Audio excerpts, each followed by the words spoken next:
Hey guys, Coops here from the Whole Box and Dice, and today we're looking at Red-White Vehicular Manslaughter. This deck is fast, it packs a punch, it catches your opponents off guard, and it's definitely a different flavour to Mardu vehicles. We've seen a bit of that in the Pro Tour at the moment, and I'll try and get a video up in the next day or so, kind of about where we're going with the Pro Tour and some of the interesting decks we're seeing and some of the results. Obviously seeing lots of copycat, seeing both delirium and green-black counters in there as well. But I think vehicles do have a place. In this deck, I just took it to F&M, only lost the one match last night and ended up going down 2-1 in that, and it was really close on both the first and the third match. I just couldn't deal with just intense early removal followed by late game flashed on Gearhulk. So that was very annoying. But yeah, it's super fun deck to play, smashes face, and when it gets out, it's really hard to stop and is a good matchup with most of the stuff you're going to see in the format at the moment. So what's the deck built on? What's it made of? Well, not a lot of creatures actually. We're just running 2 copies of Depala. So she is the legendary creature dwarf pilot for 3, a generic red and a white. Other dwarves get +1/+1. Each vehicle, once it becomes a creature, gets +1/+1. And when it becomes tapped, you may pay X and you can reveal the top cards of your library. So Depala is really, really solid. Just the 2 copies though. You'll see that she crews some of the vehicles that we're going to play, which is always nice, or makes up a large portion of the crew cost of some of the vehicles that we're playing. That tap ability to pay X if you don't have any other use and you're just looking for some more fodder is great as well. Most of the deck is dwarfs or vehicles, so you normally find one pretty easily with that. And just the buffs that she gives to both Sram, which is the next creature we're playing, and our vehicles when they become creatures are invaluable. Talking about Sram, we're running 4 copies of the Senior Edificer. He is another legendary creature. He's the Dwarf Advisor for 2, generic and a white. Whenever you cast an aura, equipment, or vehicle spell, draw a card. This guy was made for this deck. I firmly believe the Wizard was like, let's make vehicles like even more dumb. This is a great 2-drop. There's a couple of things you can play in the 2-drop. Obviously, Heart of Khran is a very real card that you can play. We're not playing it in this deck. I really like Sram 2, Boat 1, Sram 2, Aura 3 is the ideal setup for this deck. And the card draw that you get off Sram are the auras that we're going to play to make our vehicles creatures, and the vehicles that we're going to play for card draw is just insane. I don't care that it's a legendary. I'm always happy to see this. There's such a huge target for removal as well when they try and kill your draw. So having another one in hand is almost never bad. But that's it. That's all we've got for the creatures there in the main at least. And we'll jump straight into the vehicles, which become creatures anyway, so they're more or less like part 2 of our creatures. And we're starting off with no points for guessing this one. 4 copies of the boat. It is the Consulate Dreadnought, 1 generic mana for a 7/11 artifact vehicle, crew of 6. This is insane. Everyone knew it was going to be insane. They saw this being spoiled. They saw Siege Modification being spoiled. The fact that, like I said, you can play this turn 1, play Sram 2, and then Siege Modification 3 is just broken. Yes, it's highly susceptible to Fatal Push. I see a lot of decks playing at least 1 copy in the main, and there's normally always some in the side. And it is annoying if you lose a 2-for-1 once you've spent an aura on this. But it is just 1 swing is almost enough to wrangle the game, and it just puts your opponent in such a tough position to come back from.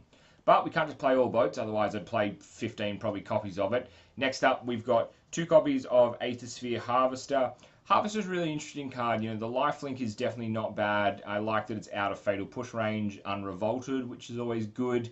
And the fact that it can be crewed for 1, and we do have a little bit of token generation, I like as well. Bear in mind, it's already at a 5 toughness, so it's going to survive a grasp, which is always nice as well, although it won't go through for any damage. So if you've activated lifelink, a little bit annoying there. Next up, we're running 4 copies of the Mana Rock Cultivators Caravan for 3 generic mana. It is a 5/5. I love this card. The fact that you can tap it the turn that it comes into play, because it's not a creature, it's a vehicle, so you don't have to worry about the summoning sickness. The fact that we can catch our opponent off guard by swinging in with one of our guys, presumably being tapped down, but have a couple of these out, and you can tap them for that instant spell, that pump spell, or even like a destruction spell on one of their blockers is just invaluable. They fix our mana, they allow us to play less cards, and it's just never bad having caravans out on the field. Last vehicle that we're running in the deck is 4 copies of the Peacealker Colossus. Probably the dumbest vehicle, I think, in the set. 3 generic mana for a 6/6, crew of 4, and pay 2, a generic and a white. Another target vehicle you control becomes an artifact creature until end of turn. Why is this not a legendary like Wizards? Are you kidding me? The fact that you can use one of these to crew the other, and then you use the other one to crew this, and then you got two sixes, 6/6s coming at you is just insane. These are a great target for the auras that we're playing that make vehicles creatures permanently, and just 6/6s are just mental.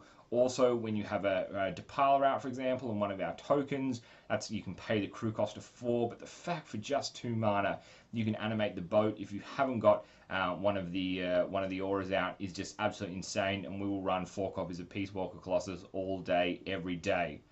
Up next, what we're looking at is the auras that we was talking about before, so the things that are going to make our vehicles creatures, and we've got 4 copies of Siege Modification and 3 copies of Aerial Modification. So Siege Modification is enchant creature or vehicle. As long as enchanted permanent is a vehicle, it's a creature and gives it +3 in first strike. And Aerial Modification is enchant creature or vehicle. As long as it's a vehicle, it's a creature and gets +2/+2 in flying. So 4 copies and 3 copies of these. These cards are insane. The fact that you've got 7 ways to permanently make effectively half of the vehicles that we're running into permanent creatures, plus Peace Walker's ability to just make other ones for the turn is just mental. First strike is crazy. The fact that you're going through for 10, if there is something with Death Touch, you know, like the Nanam, for example, you don't have to worry about that because you get the damage in first. You make the boat flying, which is just insane, you know. And you'll have games where you'll make the boat at, 10, 11 first strike, then you'll also make it, a 12 first strike flyer, and that's just GG. So we'll run these auras, they're great. You remember from Sram, you get card draw off these guys, which is insane as well. But it's not all just vehicles and creatures and auras. We're also running some sorceries and pump spells in here as well. So we're running 2 copies of Kari Zev's expertise and 3 copies of Sram's expertise. So Kari Zev's is gain control of target creature or vehicle until end of turn. Untap it, it gains haste. And you may cast a card with converted mana cost 2 or less for 3. That's a generic and double red. Sram's is for 4, which is 2 generic and double white. Create 3 1/1 colorless servo artifact creature tokens. You may cast a card with converted mana cost 3 or less from your hand. Great set of expertises to complement this deck.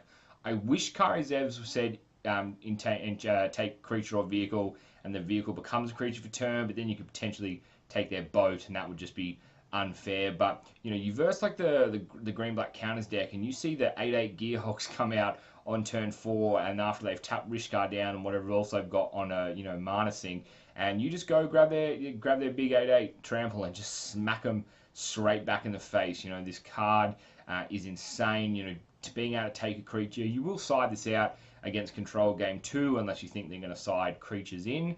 There's not a lot we can play from the 2 slot, which is, I guess, where Sky Skiff becomes interesting. If you want a vehicle that you can play off, you can always play the boat or Sram there. So there are a couple of things that we can play for 2.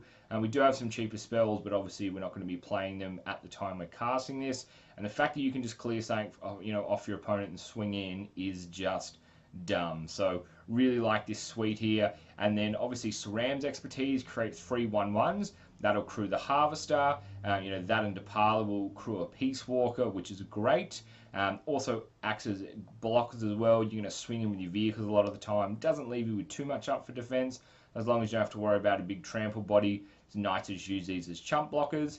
And at 3 mana, you can cast a Colossus, you can cast a Caravan, you can cast Siege Modification, you can cast Kari Zev's expertise. There's Depala, Sram. There are so many things you can cast in this deck with that 3 mana additional free cast off Sram's expertise. So we will run the 3 copies of that. Moving into the pump and destruction spells, because you do need these sometimes just to get in for that final bit of damage. We're going to run 1 copy of Built to Smash, and 2 copies of Ride Down, and 1 copy of Uncaged Fury. So Built to Smash, obviously most of the things you're going to be attacking with are artifacts anyway, they're vehicles, so we're going to give them +3/+3 in trample. Ride Down is just insane. Destroy target blocking creature and then give whatever it had trample. They try to block a 10/11 boat, they throw a 1/1 in front of it, you destroy that creature, and then you pick up trample anyway. Ride Down is such an underappreciated card. The card is bonkers, and you will just go through for so much damage. And Uncaged Fury, just the one of in the main, is just crazy. If you get through for 1 swing of the boat at a 10/11, and it goes unchecked, and you've got, you know, 1 mana up on 2 caravans, or 2 mana up on 1 caravan, tap that caravan down, bring that 3rd mana online, play Dispel, and just one-shot them out of nowhere. They're thinking, okay, I don't want, you know, 10's a lot of damage, but I'll take the 10. They lose. They lose if they don't have a response to that. And you get those green-black counter decks that have a pretty good hand, and they figure, right, well, I can, you know, take the 10 this time, and I can reset the board next, and I can build some defense up. No, you can't. Like, you don't have a response to this. That's 20 damage, and that's just absolutely insane. So, almost at the end of this one, there's just 2 more slots before we get to the lands. And this is our knockout punch card. Running 2 copies of Start Your Engines makes all your vehicles creatures and gives them +2/+0. I mean, the amount of times we will have 2 boats, a caravan, you know, an Aethersphere, and 2 Colossus on the field.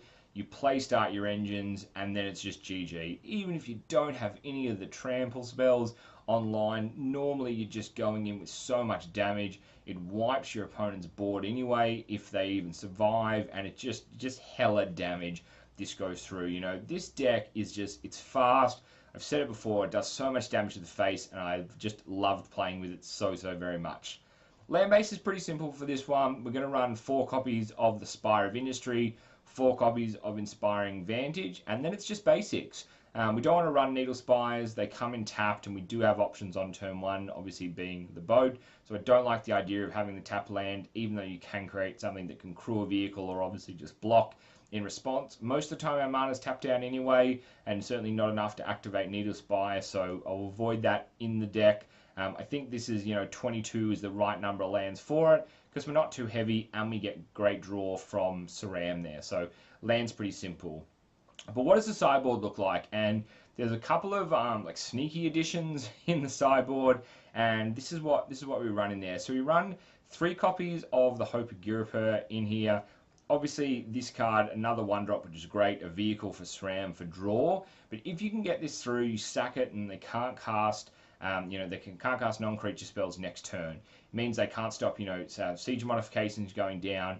Yes, you can get things like a Spell Queller catching your spells, you know, and Blue-White Flash I think could be a thing. It'll be interesting to see how it goes in this tournament, see if there is a spot for it. But it just shuts down that control deck if you can get through for damage, and the fact that you can normally get it out before they have a counter spell online is solid.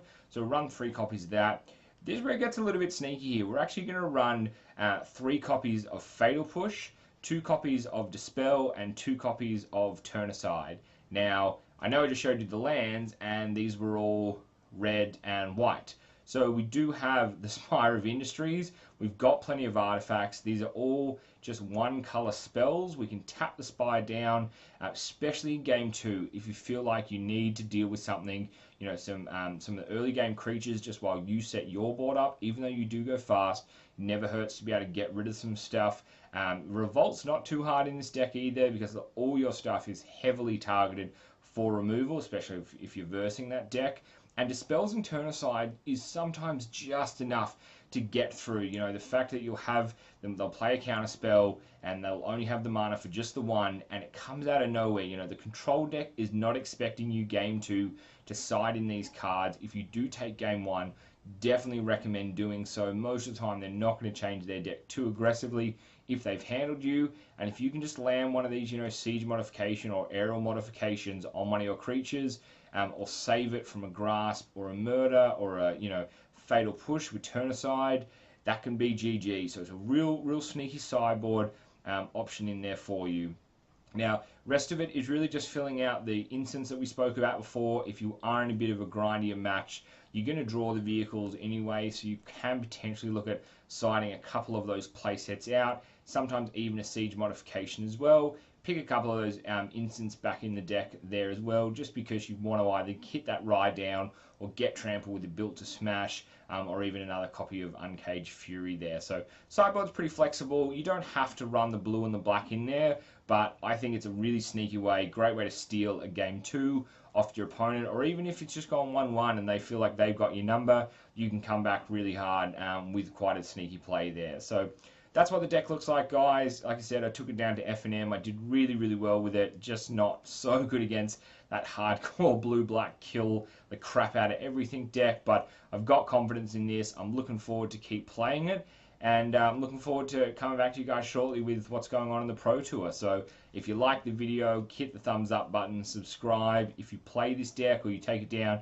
to your local F&M or just play it with your mates, let me know how it goes. I guarantee you this is super fun. You'll win a lot of matches and you'll cause a lot of almost table flips because no one likes losing to the boat. So I've been Coops from the Whole Box and Dice. Thanks so much for seeing what's on the cards today, and peace guys. Catch you next time.